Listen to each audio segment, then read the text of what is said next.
Welcome back to Sawtooth Tactical, your source for Second Amendment news, gun reviews, and more.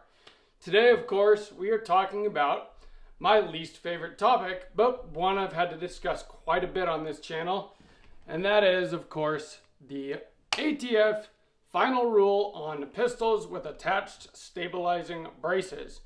Funny that even in the rule they call them pistols, but now they are magically SBRs. Anyway, we are down to the 11th hour before their amnesty period is done, and you can either bring your firearms into compliance or just say FTATF. Up to you. There are 2 Hail Mary passes that are being thrown this week to see if we can nullify this brace rule before it goes into full effect on the 31st of May. Let's talk about those today. Make sure you're subscribed. This ATF pistol brace rule has been a pain in my ass, and I'm sure many of yours, for months now. And I know that a lot of people, a large percentage of the gun-owning, Second Amendment supporting population is just going with, I will not comply. And that is your choice to make. And I fully respect your choice to make. But that does present you with some issues, possibly. Probably not. Does the ATF have the manpower to go door to door looking for everyone that purchased a pistol brace that decided not to register it? I don't think so. But wouldn't it be nice if we didn't have to worry about that? So today we're going to talk about 2, like I said, Hail Mary passes to block the ATF, who is always taking fun, always taking freedom, from enforcing this pistol brace rule. One of them I just found out about 2 days ago. This was Gun Owners of America, along with like a bunch of YouTubers. If you watch, firearms channels on YouTube, which obviously you do if you're watching my channel, a bunch of them are household names. I'm not going to list every one of them, but all these guys signed on with Gun Owners of America as a coalition of the willing, you might say, and they sent a letter to a bunch of people in the government, basically citing Bruen, among other things, and basically asking the House of Representatives to stop this rule in its tracks before the end of May, before everyone becomes felons overnight, like everyone likes to say. The reality is, technically, everyone's already felons. The rule actually went into effect the day that it was published in the Federal Register. It's just that we had this 4-month grace period to bring our firearms into compliance, and after the end of May, that grace period is over. At that point, you either have to have your firearms in compliance or you will not comply. Now, I love what they're doing, and honestly, I wish my channel was big enough and that people knew me more. I would have definitely signed on this letter. I believe wholeheartedly in everything that they said in it, and I think it's great that these guys are, putting their money where their mouth is, so to say, or not really money, but just the fact that they're not just making videos, but they're actually trying to persuade the government to do something on our behalf. The problem is, the government doesn't really care about us all that much. The Second Amendment is not their highest priority. Unfortunately, the debt ceiling is right now. And so, I don't see a whole lot coming from it. It is what it is. Even if the House decides to pass it, like I've said in past videos, it's got a smaller chance of passing in the Senate and about a 0% chance of getting signed into law by President Joe Biden, who is the one that asked the ATF to regulate pistol braces in the first place.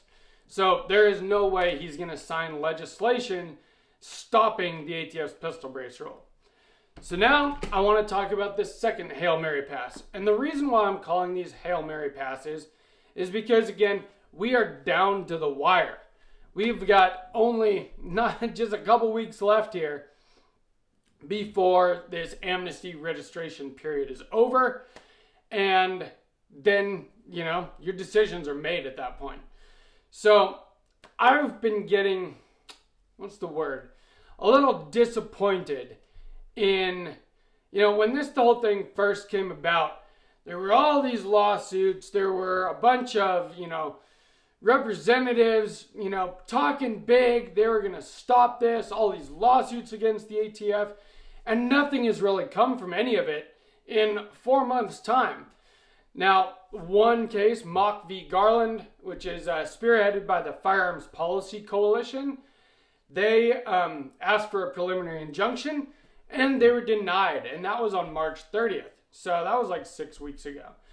Well, what they're doing now is they are asking the court, once again, for a nationwide injunction to stop this pistol brace rule from going into effect. And they're supposedly going to have it in front of the court by May 24th, which is exactly 1 week before the end of the, get your gun into compliance period here. So that could actually do it. What they're doing, so the reason that the injunction was, not approved by the judge in the first place is he basically said that they didn't prove that, that they could win on the merits of the case. Well, in cases like this, it is not supposed to be on the plaintiff to the burden of proof. That's supposed to be on the government. And so it shouldn't be on the FPC to prove that, through Bruen and everything else, that there is text, history, and tradition saying that, that the ATF can't enforce rules like this. The burden of proof is on the government to prove that there is text, history, and tradition that it's okay to regulate firearms with stabilizing braces. And so this legally does have a chance. Will it make a difference in time? We'll see. It literally only gives 1 week, but the court will see this apparently on the 24th, or at least hopefully, and hopefully, put an injunction in place between the 24th and the 31st, maybe saving our asses at the last minute. Now, in case this doesn't work out, because there have been a lot of things that I and many others thought would put a stop to this before the end of the amnesty registration period, and nothing has really worked out yet. So, what are you going to do about it? Well, we've talked in the past, many months ago, about what your options are legally if, you want to keep your firearms legal. And I understand not complying, and I agree with that because I am fundamentally opposed to this pistol brace rule. But at the same time, I understand that a lot of people have families to feed. They don't want to have to worry about the ATF showing up, causing them problems, and they don't want to just hide their guns in their safe or under their bed. They want to be able to use them if they need to take them out and to practice and train with them, shoot with them, enjoy them. And I hate to break it to you, but if you had a brace in the first place, you were already complying in a way, because otherwise you would have just had a stock on it, maybe even an auto sear in it. Do you get what I'm saying? So the brace, yes, I understand exactly what it was made for injured veterans to be able to shoot these one-handed, but it was also a workaround. People used them to not have to register their guns as SBRs.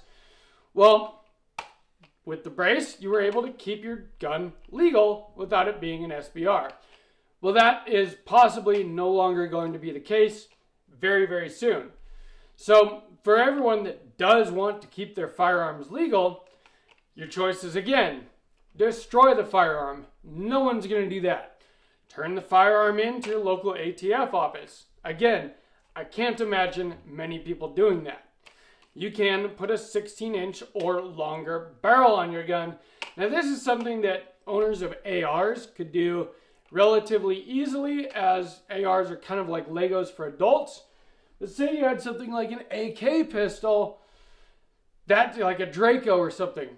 Unless you have hydraulic presses and things, you're not going to be switching out the barrel on something like that. The other thing is, many of us built these guns specifically to be short-barreled guns. 9mm, 300 Blackout. These rounds perform very well out of shorter barrels, and so it's nice to have a gun that's very easily maneuverable inside your home for like a home defense kind of purpose. So putting a 16-inch barrel on it defeats the whole purpose of the design of some of these firearms. I've got a 16-inch AR. I don't want the rest of my ARs to be 16 inches. So what are your other options? Your other option is to remove the brace. And even though director Steve Dettelbach said, take the brace off the gun, you can keep the brace, keep the business end of the gun, and you're in compliance. What the ATF wrote is not that. They said that you have to make it so that this cannot be reattached, which I guess either means destroying the brace or putting a smooth pistol buffer tube on it where you can't actually reattach your brace. So again, that is something that is going to cost you extra money. You're going to have to change out your buffer tube, something like that, destroy your own personal property. And then are you going to use your firearms that way afterward? I don't want to use my guns without a stock or a brace. They're going to end up collecting dust at that point. And the guns that I have that do have stocks are the ones that I'll end up using. And I'm sure that's true for many of you too. And what a waste of your time and money to have bought and built firearms to then have something that you don't really enjoy using anymore. That really sucks. So I get that that is a way to go while you wait for this whole thing to get resolved. And I do believe that it will get resolved eventually, but it may take years at this point. Think about the bump stock thing. Cargill versus Garland. That took years. And this pistol brace thing could take years as well. And so my favorite firearms, unfortunately, are the ones that I have with pistol braces on them. I like shorter barreled ARs. They are enjoyable guns to shoot. And so what's your other option then? Your other option is to go through the amnesty registration. That really sucks. This is exactly what the ATF wanted. They wanted to build a federal gun registry and force people onto it by, making these things legal for a decade. And once they were, then making everyone have to register them, therefore creating their gun registry, which legally they have not been able to do yet. That really sucks. And like I said, I'm against this rule 100%. But I also get, if it comes down to it, you want to be able to use your firearm in the way that it was designed. And once you do register it, it is an SBR at that point. You can actually put a stock on it. You can put a vertical foregrip on it. But then you're also under all the rules that govern SBRs. If you want to take it across state lines, you have to ask the ATF's permission. There's a form for that. You can't loan it to a friend. There's a lot of things that govern NFA items that you have to be aware of. Now, if you are someone that already has NFA items, if you have suppressors, short-barreled rifles, things like that already, I kind of understand if you feel like just going this route. I had already planned to SBR my 11.5 and my 300 Blackout at some point anyway. Technically, I could save $200 each on tax stamps by registering them. I never planned on SBRing my 9mm PCC. I don't want to. And that's the thing about this whole rule, is forcing people into things rather than letting people make their own decisions as free Americans. And that's what I have a problem with. But if you are already on the NFA registry, I get it if you decide that you're going to, just register some more items and avoid having to worry about any of this stuff anymore. If you're not, I get that you don't want to do that because you don't want to be put on a gun registry. Nobody wants to be on that list. We shouldn't have to do that to get suppressors. We shouldn't have to do that to get short-barreled rifles. SBRs are only on the NFA because they were trying to ban pistols, handguns, and they put SBRs, SBSs on there so that people didn't, saw off the barrel of something and call it a rifle even though they made it into a handgun. It was to close a loophole. Well, they didn't end up putting handguns on the NFA, but they forgot to get rid of SBRs. There's nothing dangerous and unusual about SBRs. There's nothing dangerous and unusual about suppressors. The NFA is so outdated and so ridiculous. But one thing we could possibly have going for us is the common use test through Heller. If enough SBRs are out there, they could be considered common use. Of course, we would have to go through the legal processes to make that happen. But that is one benefit possibly of the NFA, of a lot of people getting suppressors, a lot of people having short-barreled rifles, is that those could eventually be considered common use and could possibly be taken off the NFA if the right case goes in front of the right court to make that happen. It's not just an overnight thing. These are things that take money and time. But it is a possibility in the future, so that's something to think about. I'm not telling you guys to go one way or the other, to comply or not to comply. Everyone has to make that decision for themselves. You decide what you want to do, what makes the most sense for you and your family, and for standing up for freedom and against the tyranny of the ATF and the Biden administration. You've got to weigh the pros and cons. I get it. I've been weighing those pros and cons for months now myself. And it's coming down to where we have to make those decisions. I hope you guys enjoyed this video. Please give me a like. Please subscribe to Sawtooth Tactical. That helps get these videos out, get the word out to more people. When you subscribe, YouTube pushes the videos on the algorithm, and so it helps me out a lot. Comments also help me out. Let me know what you think about all this, what you plan to do, whether you plan to register, remove your brace, or not comply.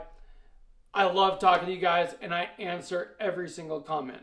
And from Sawtooth Tactical, stay strapped or get clapped.